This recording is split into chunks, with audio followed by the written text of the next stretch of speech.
Hello, dear students. I am Mrs. Basmasghal and I'm here to help you revise efficiently for the English exam. We will share a few tips to let you nail it with bright success. In this video, we will focus on the language part of the test. Are you ready? Let's start then. I asked some of the ninth form students about the challenges they face when dealing with the language tasks. And here is what they said. Understand what the passage is about when there are gaps. Are there any tricks for finding the right words for the blanks? What's a good way to manage my time when I have a gap-filling task? What should I do if I don't know a word in the sentence? How can I get better in filling in the blanks with the right words? What do I do if I'm not sure which word fits in the blank? Okay, let's try to answer your friends' questions. We will focus in this video on a task that is generally present in the language part, which is fill in the blanks. You know that in this type of task you have to complete a paragraph with missing words provided in a list. But before that, I would like to remind you of some important remarks. Feeling unsure during the exam is normal. Don't let it get you down. I advise you to always try your best. And please never leave a question unanswered.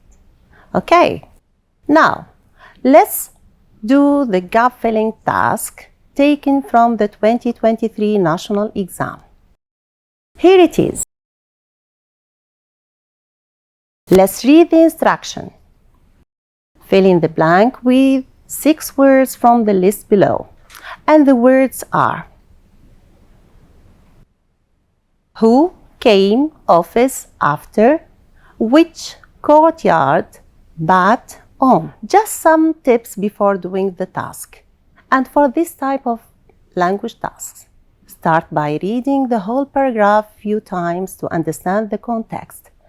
Don't focus on filling the blanks. Focus rather on the general meaning. And actually, it's better to read it more than once to get a better idea about it. Then, when you start dealing with the blanks, focus on the structure and meaning of the sentence. Pay attention to the clues such as tenses, time expressions, linkers, etc. And don't forget to keep an eye on the parts of the speech, grammar and vocabulary. I know that it might feel like solving a puzzle at first, but by following these tips, it will be much easier for you to deal with the task successfully. And in fact, these tips are very helpful in dealing with any kind of language task. So bear them in mind. All right, now I invite you to pause the video and do the task on your own first. Don't forget to use the tips I shared. And here is a challenge for you. Can you do it in 5 minutes? You know how important time management is. It is indeed the key to success in the test. Never forget that, please. Okay then, pause the video, do the task, and after watch the correction.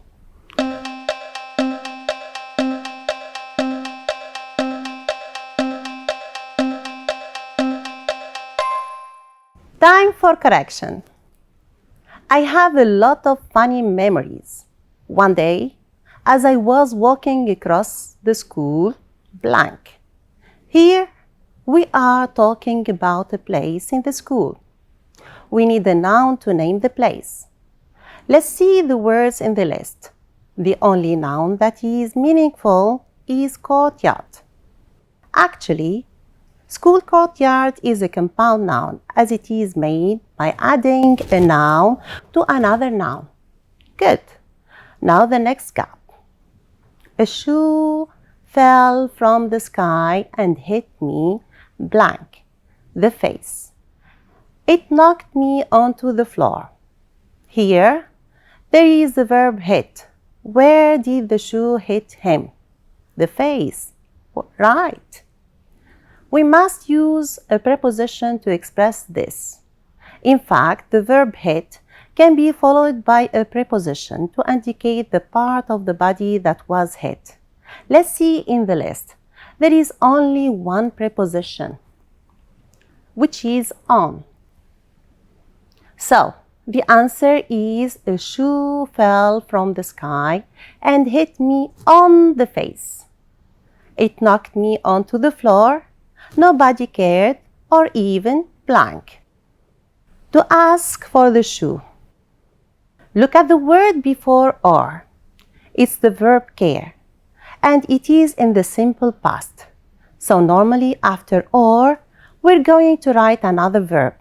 And the verb after or is logically in the simple past too, because both events happened in the past. In the list, there is only one verb, which is came. As you know, this is the simple past of the irregular verb to come. So, the sentence is, nobody cared or even came to ask for a shoe. Great, then. As my nose was bleeding, I rushed to the toilet, blank. Now, focus on the punctuation. You know that a full stop indicates the end of a sentence. How must we start the new sentence then? Excellent, with a capital letter. But be careful in this list. There are two words starting with a capital letter. So, which one should we choose? Remember, I told you to focus both on the meaning and the structure. Let's see together. As my nose was bleeding, I rushed to the toilet, blank. A teacher caught me. In the second sentence, there is a subject plus verb plus object. We don't need a noun or a verb then, as the sentence is complete. Probably what is missing is a linker to show the relation between the first and the second sentences. If you focus on the meaning, you can understand that there is contrast. We must therefore choose a linker expressing this. The only linker in the list that expresses contrast is but. Let's check if it makes sense. As I was bleeding, I rushed to the toilet, but the teacher caught me. Yes, this is correct. Good. Please notice here that you must write the first letter of the word in capital, because, as I explained it earlier, it is at the beginning of the sentence, so pay attention. If you don't capitalize, it won't be accepted. And something else, please. Mind the spelling of the words. Copy them correctly, and always check that you didn't make a mistake in writing them. Okay? Fine. The next gap now. A teacher caught me and sent me to the headmaster's, blank. Focus on the last word, the headmaster's. What do you notice? A noun plus apostrophe s. What does this indicate? Yes, possession. Good. So what do you think we mean here? Do you remember the rule? Excellent. It means that there is a noun after the apostrophe and s, and that the second noun is the possession of the first. So here we are talking about something that belongs to the headmaster. Let's check in the list to find a suitable noun. What does belong to the headmaster? Office. That's it. Good. The answer is therefore the headmaster's office. Okay, let's carry on, please. She did not believe that a shoe fell out of the sky. I still wonder till today. Blank. That shoe belonged to. I think you understand the meaning of the verb wonder, right? It means to feel curious to know something. But I would like to tell you that it is okay if you don't understand the word in the paragraph.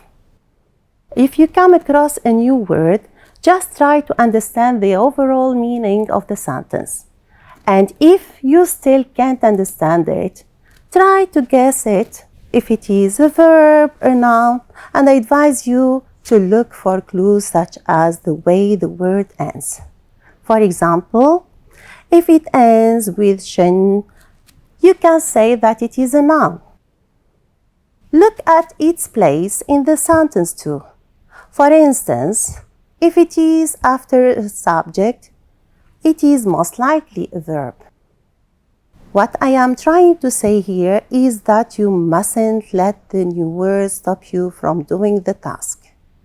Okay, let's get back to the task. The last blank now. If you read on, you will understand that we are talking about a person, because the second part of the sentence reads, that shoe belongs to. A shoe belongs to a person. Let's have a look at what is left in the list. So we are left with the words who, after, and which. Well, it's clear that after is not correct because it is capitalized, whereas the blank is in the middle of the sentence, and the word after mustn't be capitalized. It's in the middle of the sentence. It's not a name, a nationality, a day, or a language. I mean that there is no reason why we should capitalize it. So, we cannot use it here. How about the other two words, who and which? Okay, what does the rule say? We use who to refer to a person, and which to refer to an object, an animal, or an idea. From the context, it is obvious that we are talking about a person, because the shoe belongs to a person. Deduce then that the correct answer is who. Let's check. I still wonder till today who that shoe belonged to. Yes, this is both meaningful and grammatically correct. Perfect. With this, we come to the end of the task. Let me just remind you that you must reread the whole paragraph at least twice to check your answers. Make sure that the sentences are meaningful and grammatically correct. And as I told you, mind the spelling of the words. One last piece of advice, write your answers using a blue pen. Never use a pencil in the English exam, please. And now, to conclude this video, let me wish you good luck on your exam. I'm sure you nail it. Bye.